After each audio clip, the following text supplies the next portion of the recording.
అవి ఎట్లా మనం ఏర్పడినటువంటి దాన్ని ఆత్మయందు అనేక ఆకాశము ధరించే ఆకాశము అనిలంపుకుంటే అది అప్పు వల్లను అగ్ని హోతులు పుట్టే అగ్ని హోతులు అప్పు పుట్టే అప్పు వల్లను మహా అవనిస్తని పుట్టే అవనియం ఓషాలు ఎవరుకుంటే ఓషాదులమున ఉనర అన్నము కలిగే అన్నమందున నరుణాది సకల జంతు జాలంబులాయే జగయుగంబులాయే ఈ పరమాత్మ వాయు వలన రమ్య గుణరామ భద్రాది రామకర్షు రామనరసింహ రక్షితావా అంటే ఆ విధంగా ఉత్పత్తి అయింది.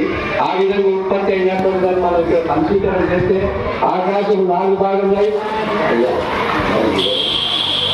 ఆకాశము 4 భాగంలో ఒక భాగం జ్ఞానమై మిగతా సగ భాగము 4 భాగంలో 2 భాగంలో జ్ఞానమై మిగతా సగ భాగం 4 భాగంలో ఆకాశం వాయువులో కలిసినప్పుడు మనసు ఆకాశం అగ్నిలో కలిసి వాయువులో కలిసినప్పుడు మనసు ఆకాశం అగ్నిలో కలిసిన స్తోత్రం ఆకాశము జగంలో చిత్తము ఈ విధంగా జ్ఞానము మనసు బుద్ధి చిత్త అహంకారం ఒక్కొక్క అంశం ఒక్కొక్క దాని వచ్చినప్పుడు అవి మన శరీరంలో ఏర్పడలేదు. ఇక వాయువు కూడా 4 భాగంలో ఒకటి సగభాగం సమాన వాయువు సమాన వ్యాన ఉదాహరణ ప్రాణ అపానములు మరి స్తోత్రం తప్పు చర్చు జీవ జ్ఞానములు శబ్దస్పర్శ రూప రసగంధములు వాక్కు పాడు పాద గుణములు ఇవన్నీ కూడా మనం కన్సిడర్ చేసుకుంటే అన్ని మరి 50 అక్షరాలు కూడా దీనిలో పని చేస్తున్నాయి జపాలు చేస్తున్నాయి అనేటటువంటి మనకు ఆ పెద్దలు చెప్పినారు.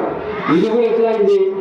ఇక పంచభూతములు పంచ తన్మాత్రలు పంచ ఇంద్రియములు మరి పంచ వర్ణములు పంచ ఇవి ద్రవరూపములు రక్తములు శుద్రాశతం అనేటటువంటి ఉన్నాయి కదా, ఇవన్నీ ఏర్పడి ఆకారము వృత్తాకారము అదేంటి వృత్తాకారము షట్కోణాకారము ఆకారాలు కూడా చెప్పిండు. త్రికోణాకారము మరి అర్ధచంద్రాకారము చతురాష్ట్రాకారము ఆకారములు ఇవన్నీ కలిసి పంచగ్రామాలై ఈ శరీరాన్ని నడిపిస్తున్నాయి.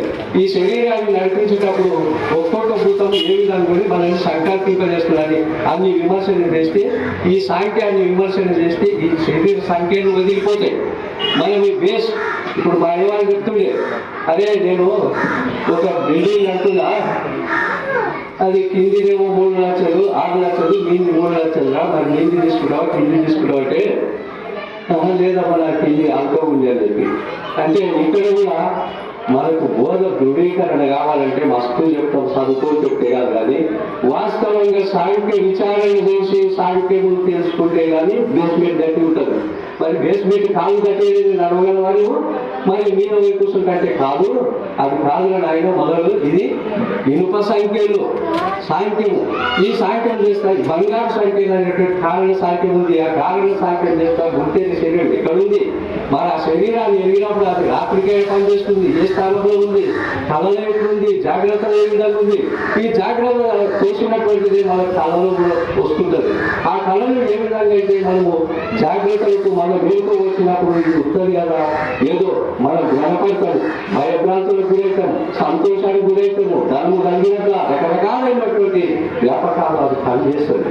ఆ పనిచేసిన తర్వాత ఏ విధంగా అయితే మనకు మెరుగు వచ్చినప్పుడు ఇవన్నీ ఉంటాయి కదా, నేను భ్రమపడ్డాను కదా అని అన్నప్పుడు ఈ బ్రహ్మజ్ఞానం తెలిసినటువంటి